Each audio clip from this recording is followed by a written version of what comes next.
Well, as you can see by the title of this video, today I'm not talking about Pedro the Panda, but instead another panda which is in great need of help. One that was left unloved, forgotten about, rotting away and ready for the scrapyard.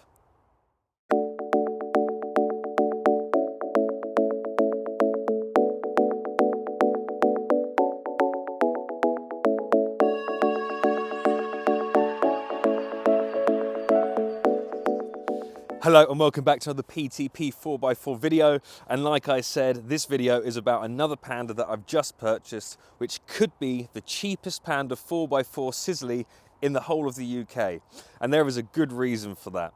The car in question has been left off the road, sitting outside, rotting away by the seaside for the last 20 years, and it shows.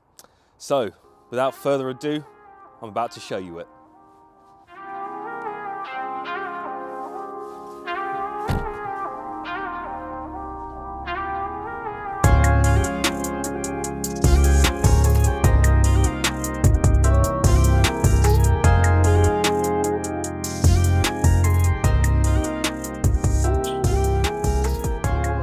Well, here it is.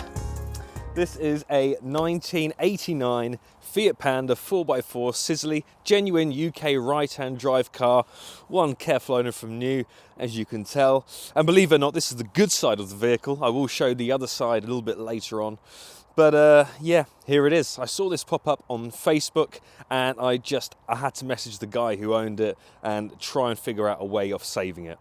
But first, a little background story on what the hell happened to this Panda and how it ended up in this state. Well, a customer of a small local garage in Devon brought the car in for a clutch replacement, and then it turned out the car needed a head gasket replacement. The garage carried out the work, but they had a falling out over the bill, and it ended up with the garage owning the vehicle because the customer did not want to pay. They then pushed it outside into their car park, and that's where it's sat since 2005, 20 years ago. And being only about 1.5 miles away from the sea air has not been kind to this Panda. But these genuine UK right-hand drive Panda 4x4 Sisleys are becoming more and more scarce, and when I saw it, I had to try and save it, even though it is an absolute wreck of a car.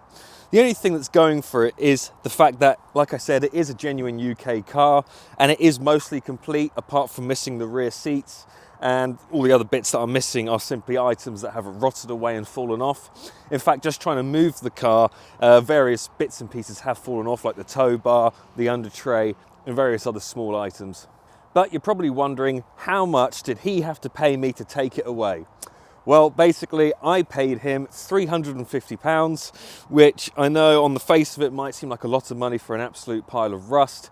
But like I said, these are becoming so rare, and I just had to get it back to my workshop and attempt to save it. And there is no escaping the fact that this is absolutely rotten. There is not much left to this car at all. All of the wheels are flat, all the wheels have rotted out, the bumper's now fallen off as well. The boot doesn't even lock, and that's because the rear slam panel has rotted away, so the boot lock is no longer existing. But it did come with 2 spare doors, so that's a bonus. Now, this is the bad side of the vehicle. I don't know if you could even call it a bad side. They're both pretty bad, but this is the worst side. And sorry for the sun glare. It was an absolute mission just to get it here because the brakes are locked on. So I'm not moving it. But yeah, as you can see, this side, there is not a huge amount left of this sill. Well, in fact, the sill is pretty much non-existent. It is disintegrating right in front of my eyes, but it does still have the original seat belts with Panda 4x4 Sisley written on them, which is quite nice. And the car has only done a mere 70,000 miles from new, and it shows. Now, what are my plans with this Panda? Well, repair panels are few and far between. You can get some, but a lot of the internal structure repair panels just aren't available. So I need to think about either maybe getting another shell or making my own repair panels, but that's for the future. I've got a few other projects that I need to focus on first. I've got a few more upgrades to do to Pedro the Panda, which will be coming very soon, so please do stay tuned for that. And I've also got a 1958 Fiat 500, which I'm in the process of restoring, and I want to finish that first before I start the next project. But my plan is I want to make something pretty special. I want to use all of the information that I've learned from Pedro the Panda and make this into an absolute monster. I don't want to change the aesthetics too much of the car because I quite like the way it looks. I'm going to try and do like an OEM Plus style restoration / upgrade. So it's going to look fairly original from the outside, but the whole running gear is going to be updated.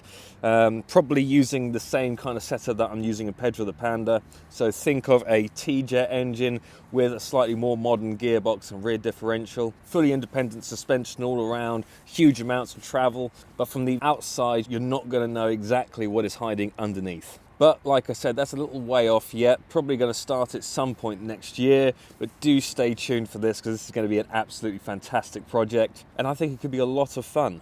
And I'm interested to see your feedback on what you think I should do to this car. There is no doubt that I'm going to save it. I am going to restore it. I'm going to get it back on the road and it's going to go on some epic adventures in the future. And I always wanted to make a really cool classic Panda 4x4 project as well. So I think this is a great basis to start with, even though there's not a huge amount of this car left, as you can see.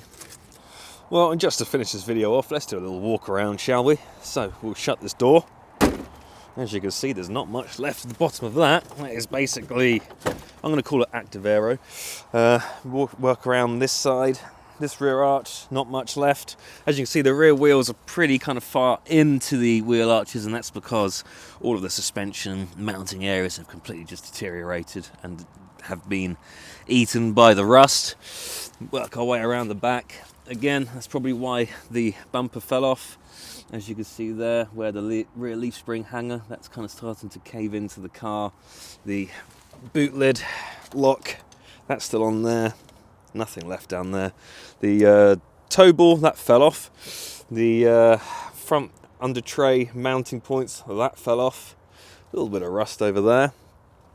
There's a little bit of solid metal there, but then you can see there's rust there. Original seat belts back there as well though. We'll shut that. Another thing that drew me to this car was the fact that it's in this metallic blue colour. Often you see them in a kind of metallic red or like a dark metallic olive green. It's a close call if I prefer the olive green or the metallic blue, but I thought the blue of this will match Pedro the Panda quite well. So we work around this side. This door sometimes opens. There we are. Lovely. And then we look inside and it's got the original front seats with the little logo on them, which is quite nice. Dashboard there, all intact. This is extra ventilation there, so that's not too much of an issue. Headliners up there, maybe reusable. Has the original Panda inclinometer, which is quite a nice addition to have. Original steering wheel, looks like original stereo as well, and the original instruction plate down there on how to use the four-wheel drive system, which is this lever here. Shut that. A few more bits just fell off then.